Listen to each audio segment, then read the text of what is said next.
तो ये first prelims dossier होने जा रहा है जून का, ठीक है। तो इसमें हम लोग 2025 का भी जो ये पूछा गया है, इस बार जो पूछा गया है उससे संबंधित भी 4 क्वेश्चन देखेंगे और उसके बाद day to day current affairs पे बेस्ड कुछ प्रीलिम्स का भी क्वेश्चन सॉल्व करेंगे। जाहिर सी बात है यूपीएससी हर साल ही एक नया ट्रेंड शामिल कर देता है। इस बार स्टेटमेंट 1, स्टेटमेंट 2 और स्टेटमेंट 3 को बहुत बड़े लेवल पे दे दिया है ना, 10-10 प्लस क्वेश्चन था वैसा। तो जाहिर सी बात है इस बार भी तुम लोग जब day to day current affairs का प्रीलिम्स करोगे तो उसमें वो एलिमेंट दिखेगा, क्योंकि ट्रेंड सेटर यूपीएससी है। अब बाकी सबको फॉलो करना है, कि कोई कोचिंग सेंटर कोई भी यदि कुछ भी सेट करे तो उसका कोई रेलेवेंस नहीं बनता है। वो सेट करने के लिए तो तुम एक कोचिंग सेंटर को जाकर बोल दो कि एक नया सेट करिए तो वो सेट कर देगा, ऐसा नहीं कि नहीं सेट कर देगा। उसका कोई वैल्यू नहीं है उसका कोई वैल्यू नहीं है, तो उसका चलेगा ही नहीं मार्केट। एनीवे यहाँ पे समझो। तो फर्स्ट क्वेश्चन लेते हैं, which of the following are the sources of income for the Reserve Bank of India. देखो तो इसमें भी बहुत कोचिंग सेंटर ने गलत दे दिया था कि ये ऑप्शन दिया गया है। अब पूछ रहा है कि कौन सा सोर्स है आरबीआई का जिसके द्वारा आरबीआई इनकम कमा सकती है। तो नंबर 1 है buying and selling government bonds. ये करेक्ट स्टेटमेंट है। सरकार का बॉन्ड खरीदना और सरकार का बॉन्ड जो बेचना, ये बीच में जो कमाई होता है ये आरबीआई को बिल्कुल इससे मुनाफा होता है। ये करेक्ट स्टेटमेंट है।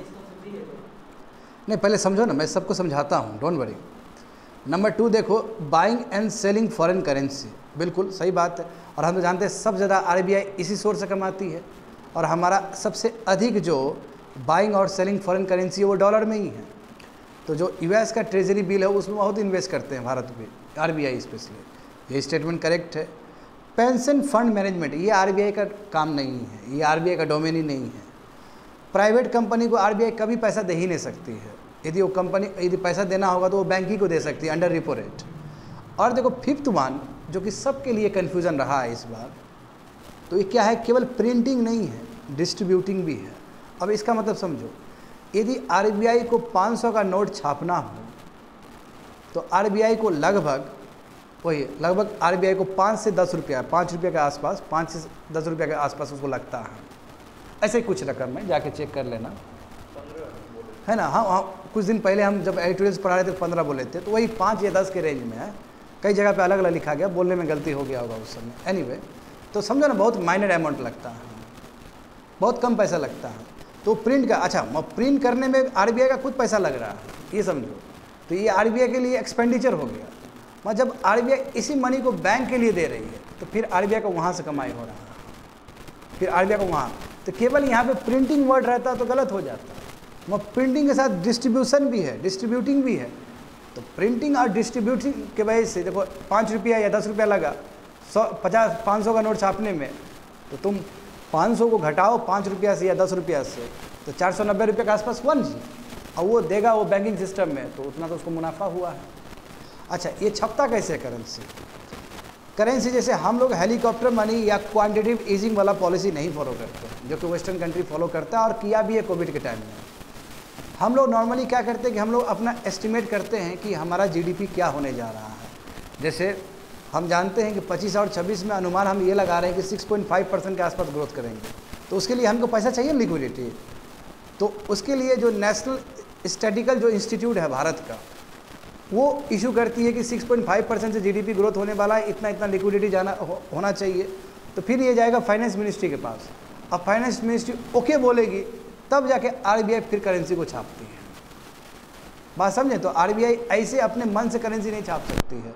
वो नेशनल स्टैटिकल इंस्टीट्यूट है, वही सबसे पहला कदम लेगी, फिर जाएगा मिनिस्ट्री ऑफ फाइनेंस के पास, वहाँ से फिर अप्रूवल होगा, तब जाके ये छापेगी और उसको मुनाफा होगा। समझ गए? तो इसका जो आंसर होगा डी फॉर डॉग हो जाएगा 1, 2 and 5। क्योंकि देखो अभी खाली आंसर देने से थोड़ी चलेगा, I have to give explanation also. Number 3 देखो क्या पूछा जा रहा है तुमसे, with reference to government of India consider the following information. देखो कितना सुंदर क्वेश्चन पूछा गया है और कितना तुमको नॉलेज चाहिए। हाँ, ऐसा नहीं होगा। पहले का एक टाइम था कि कौन सा डिपार्टमेंट कौन से मिनिस्ट्री के अंदर आता, उतना ही याद कर लेते तुम्हारा क्वेश्चन सॉल्व हो जाता। बट अब ऐसा नहीं रहा यूपीएससी में तुमको कितना कुछ पूछ लिया है 3 स्टेटमेंट में।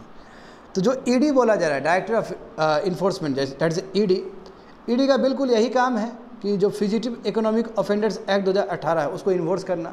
ये स्टेटमेंट करेक्ट है, इसमें कोई दिक्कत नहीं है, बट जो किसके अंदर काम करता है वो गलत दिया गया है, फाइनेंस मिनिस्ट्री के अंदर काम करता है, तो ये इसलिए गलत हुआ है।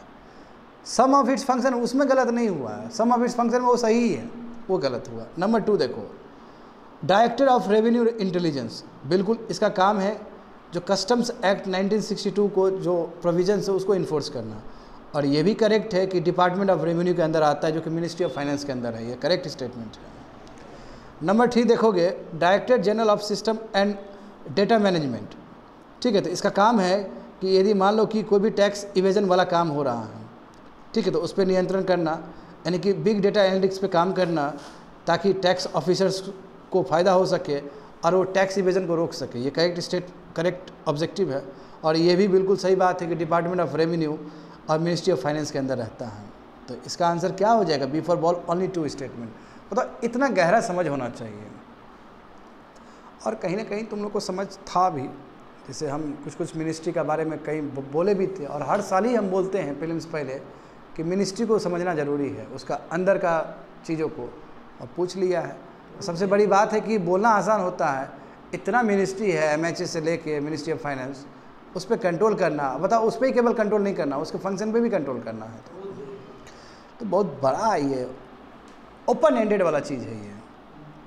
अब यहाँ पे देखते हैं, अब देखो ये पूछा क्या गया है, वेरी गुड क्वेश्चन है ये, और थोड़ा सा तार्किक भी है, थोड़ा लॉजिकल भी है क्वेश्चंस। स्टेटमेंट 1 और स्टेटमेंट 2 क्या पूछा गया कि भारत में ना, in India income from allied agriculture activities like poultry farming and hull reading in rural areas is exempted from any tax.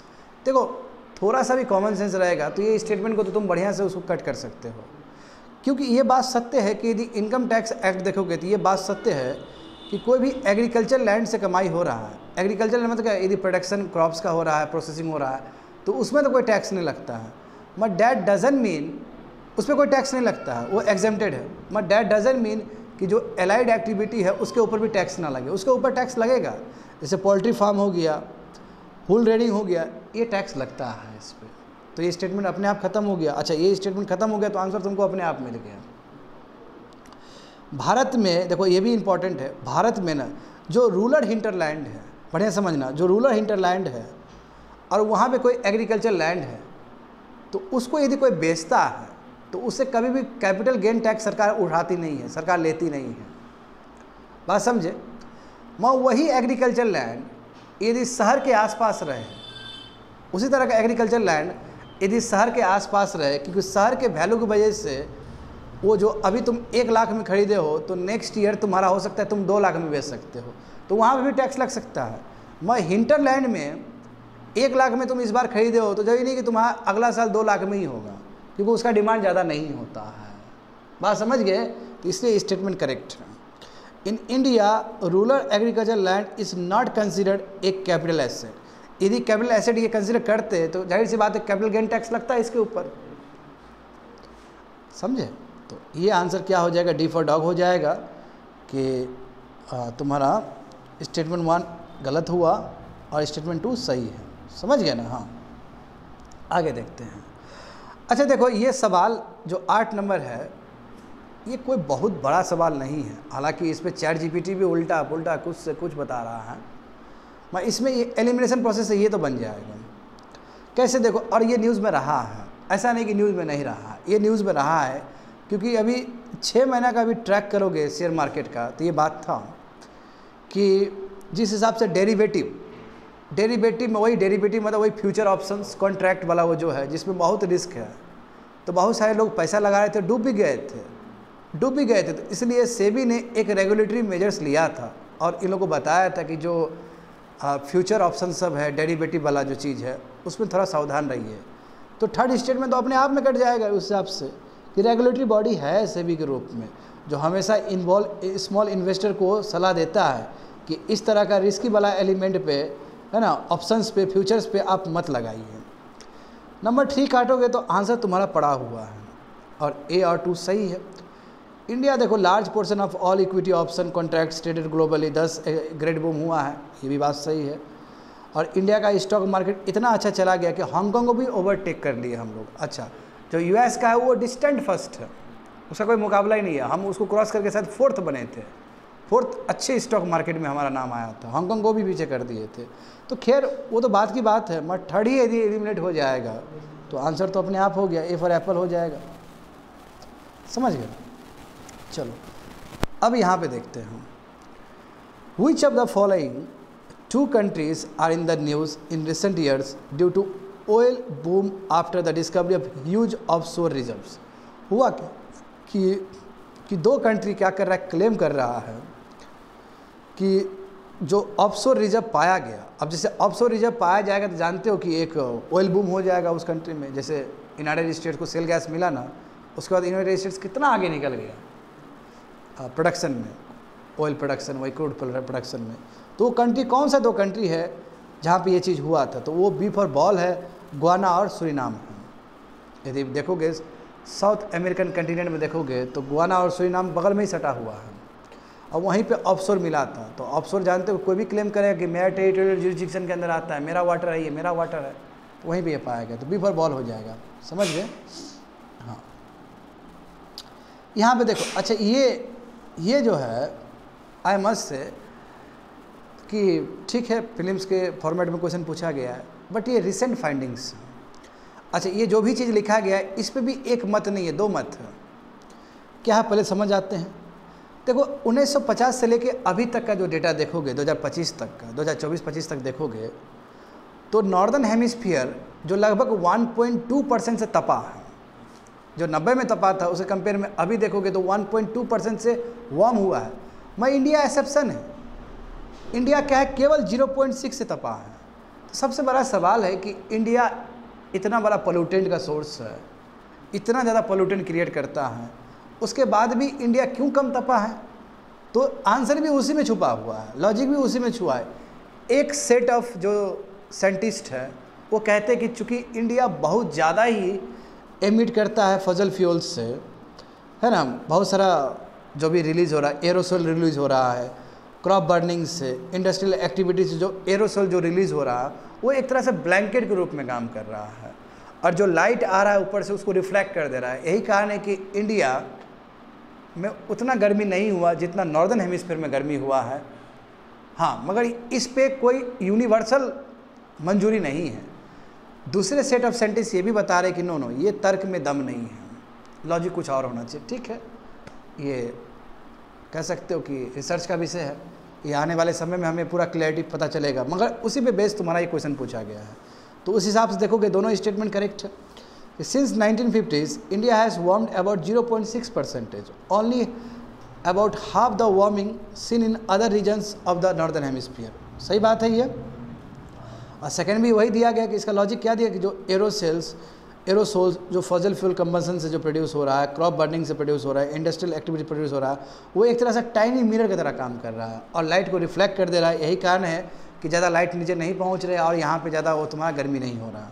तो ए फॉर एप्पल, मगर ये आधा अधूरा रिसर्च है कह सकते हो, इसके ऊपर बात होगा। मगर जितना रिसर्च है उसी हिसाब से क्वेश्चन को फ्रेम किया गया है। एनीवे आगे देखो, हाँ याद आया तुम लोग को, अभी यही वेरिएंट है JN.1 वेरिएंट कोविड-19 का। अच्छा, ये अपने आप में ओमिक्रॉन का, याद करो डेल्टा के बाद ओमिक्रॉन आया था। डेल्टा ने तो पूरा भारत को तबाह कर दिया, बहुत सारे लोग मारे गए। डेल्टा के बाद जो एक कह सकते हो सॉफ्ट, ज़्यादा इसने क्षति नहीं पहुंचा, ओमिक्रॉन का ही ये वेरिएंट है JN.1। तो यहाँ पे भी एक्सपर्ट लोग का ना अलग अलग विचार है।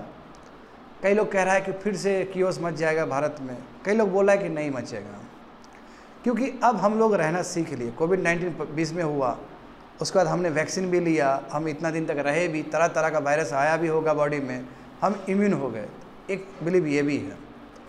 मगर सवाल तुमसे क्या पूछा जा रहा है कि मान लो कि JN.1 पूरा फैल गया, तो कौन सा तरीका होगा, ये 3 तरीका है, तो 3 वैक्सीन का तरीका, कौन सा तरीका सबसे सेफ होगा आदमी को बचाने के लिए, कोविड-19 जो इन्फेक्टेड है उसको बचाने के लिए।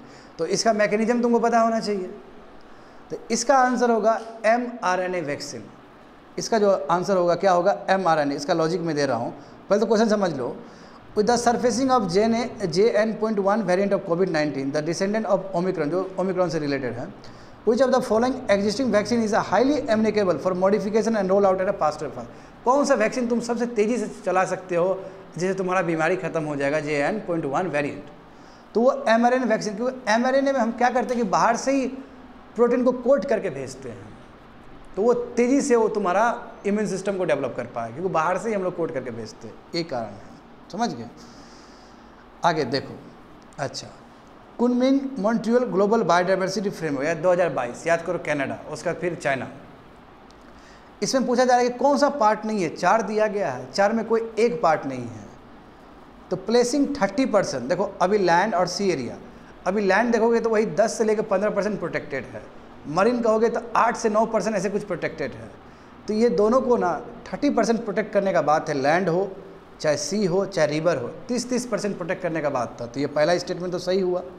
सेकंड देखो, इसमें यह भी बात था कि जो डिग्रेडेड इकोसिस्टम हो उसको 30% रिस्टोर करने का, ये भी स्टेटमेंट करेक्ट है। डी देखो, हाँ डी में क्या दिया गया कि इसमें बोला कि एनुअल इंटरनेशनल फाइनेंशियल जो फ्लो है वो पूरा कंट्री का कम से कम $25 बिलियन पहुंचना चाहिए 2025 तक, और 2030 तक $30 बिलियन पहुंचना चाहिए, ये भी स्टेटमेंट करेक्ट है। सी गलत हो जाएगा। सी इसलिए गलत हो जाएगा क्योंकि सी में ये बोला गया था कि $100 बिलियन नहीं, $200 बिलियन ईच ईयर प्रोवाइड होना चाहिए 2030 तक बायोडाइवर्सिटी प्रोटेक्शन के लिए। तो बस नंबर का ही खेल है, ये $200 बिलियन होगा, इसलिए आंसर सी फॉर कैट हो जाएगा। ये स्टेटमेंट गलत हो गया। आगे देखो, हाँ ये तो बहुत काम का है, जानते हो, न्यूक्लियर पावर प्लांट। अच्छा, इस बार लग रहा था कि न्यूक्लियर पावर प्लांट से पूछेगा, पूछा क्या वैसा कुछ, क्योंकि बहुत न्यूज़ में था न्यूक्लियर। नहीं, इस बार हम लोग वो भी ले आए थे, इस बार बजट में भी बहुत बात था कि चेंज कर रहे हैं अपना रूल्स और रेगुलेशन, एटॉमिक एनर्जी को चेंज करेंगे, प्राइवेट प्लेयर को बुलाएंगे, ये वो दुनिया भर का चीज़। मैं उस तरह यूपीएससी पूछा नहीं, मैं इससे एक तो बनता था इस बार। अच्छा, क्रिटिकल मिनरल्स पूछ के ख़त्म कर दिया बात को। एनीवे देखो, थोरियम सही बात है, फिजाइल मटेरियल नहीं है, वो फर्टाइल मटेरियल है। याद करो, होमी भाभा इन्होंने ही गढ़ा था कि 3 स्टेज हमारा न्यूक्लियर पावर प्लांट होगा। अभी तक पहला ही स्टेज में हम लोग, बताओ, सेकेंड स्टेज को रेगुलेट करने के लिए भावनी लाए थे हम लोग, नहीं, fast breeder reactor second stage में यूज़ होता है, जहाँ पे हम लोग बहुत ज़्यादा ही प्लूटोनियम को प्रोड्यूस करते हैं। और फिर थर्ड स्टेज में थोरियम का यूज़ होगा, जबकि थोरियम इंडिया में सबसे ज़्यादा है, मोनोजाइट सैंड में प्रोड्यूस है, मोनोजाइट सैंड में हमें मिलता है। ठीक है, तो देखो थोरियम बिल्कुल सही बात है, फिजाइल मटेरियल नहीं है, ये सही है, इसको सही कर दो। हाँ, प्लूटोनियम बिल्कुल माइनिंग से नहीं मिलेगा, वो आपको हमेशा यूरेनियम फ्यूल्ड रिएक्टर में ही मिलेगा, वो स्पेशली सेकेंड में जो फास्ट ब्रीडर रिएक्टर में प्लूटोनियम का संख्या बढ़ाया जाता है। अच्छा, आफ्टर बम्बार्डमेंट, जब बम्बार्डमेंट होता है थोरियम का न्यूट्रॉन से, तो U-35 प्रोड्यूस होता है। ठीक है, हाँ U-35 होगा क्या कि U-33 होगा? हाँ 33 ना होना चाहिए जी, 38 होता है उसका, हाँ हाँ, ऐसे यहाँ पे कुछ गड़बड़ है ये। ठीक है, 509 है, एक बार देख लेते हैं हम, 509, तो सी आंसर। हाँ, वो स्टेटमेंट गलत है, बिल्कुल बिल्कुल सही बोल रहे हो। तो ये, हाँ ये U-33 या U-38 ना, ऐसे ही कुछ प्रोड्यूस होता है, U-38 प्रोड्यूस होगा। जब थोरियम से न्यूट्रॉन्स को बम्बार्ड करोगे तो U-33 प्रोड्यूस होगा, करेक्ट। ऐसे कुछ, इसको ठीक कर लेना तुम लोग, जो भी है पहले तुम लोग को बताया गया है। तो फर्स्ट सही हुआ, सेकंड सही हुआ। अच्छा, फोर्थ वन सही है। इंडिया का जो indigenous prototype fast breeder reactor है वो कहाँ पे आ रहा है? Madras atomic power station. कल अपन जब मोदी जी गए भी थे वहाँ पे विजिट करने के लिए। इसका सी फॉर कैट हो जाएगा। ठीक गलत स्टेटमेंट हो जाएगा, उसमें देखना क्या प्रोड्यूस होता है, ये वाला, समझ गए। आगे देखते हैं। अच्छा, ये भी जानते हो तुम लोग, बहुत अच्छे से जानते हो, 2024 और 25 का फाइनेंशियल ईयर देखेंगे तो थर्मल पावर जनरेशन 3/4 है, वही 75-76%, तो ये एब्सोल्युटली करेक्ट है। अच्छा, इससे संबंधित एक पूछ भी लिया था इस बार दूसरे तरीके से। 24 और 25 के हिसाब देखो तो न्यूक्लियर पावर प्लांट नो 3% से नीचे है, 5% नहीं है, गलत हो जाएगा। और हम जानते हैं कि रिन्यूएबल एनर्जी में जो पावर जनरेट होता है सोलर से वो हायर है, यही बात सही है। Power generated through solar is higher than that of the wind, ये सही बात है कि नहीं है? हाँ, तो क्या हो जाएगा आंसर? हाँ, D for dog, 1 and 3 only, समझ गए ना। हाँ, मगर सोलर और हाइड्रो पावर, लार्ज हाइड्रो जोड़ो के दोनों लगभग बराबर है, 8% के आसपास, 8-9% के आसपास। अच्छा देखो, ये सवाल पूछा गया है इकोनॉमिक्स भी नहीं कहोगे, जो अभी बजट देखते हो, बजट में जो ट्रेंड है, market borrowing of all the state government put together are higher than that of the government of India. ये गलत स्टेटमेंट है। गवर्नमेंट ऑफ इंडिया का बोरोइंग ज़्यादा है एज़ कम्पेयर टू स्टेट का। अच्छा देखो, ये गौर करने वाली बात है कि गवर्नमेंट ऑफ इंडिया सबसे ज़्यादा बोरो करती है, स्टेट पुट टुगेदर के कंपेयर में भी गवर्नमेंट ज़्यादा बोरो करती है, फिजिकल डिफिसिट वही जो बोरो करती है, ये हो गया। दूसरी बात ये है कि टैक्स कलेक्शन में भी सेंट्रल गवर्नमेंट ही ज़्यादा करती है, मगर जब बात होता है खर्च करने के मामला में तो स्टेट ज़्यादा खर्च करती है। तो पहला स्टेटमेंट गलत हो गया है ना, पहला गलत हो गया, सेकंड भी गलत हो गया। Tax collection of all the state put together higher, no, government of India ज़्यादा टैक्स कलेक्ट करती है, तो ये भी गलत हो गया, डिफर्ड ऑफ हो गया। समझ गए? आगे देखो, ग्लोबली इंडिया का third largest number of unicorns है, करेक्ट है, एब्सोल्युटली करेक्ट है ना। यूएसए चाइना के बाद थर्ड आते हैं हम लोग। यूनिकॉर्न का मतलब ऐसा कंपनी जिसका मार्केट वैल्यूएशन कितना $1 बिलियन का हो, ये भी करेक्ट है, मगर थर्ड स्टेटमेंट गलत है। इसलिए तो पीयूष गोयल बोले थे कि आइसक्रीम बेचने से नहीं चलेगा, हमें डीप टेक पे ध्यान देना चाहिए, जो टेक्नोलॉजी वाला बेस्ड जो स्टार्टअप उस पर ध्यान देना चाहिए। तो आंसर क्या हो जाएगा इसका? हाँ, बी फॉर बॉल हो जाएगा, 1 and 2 ओनली। समझ गया ना? हाँ, कंप्लीटेड।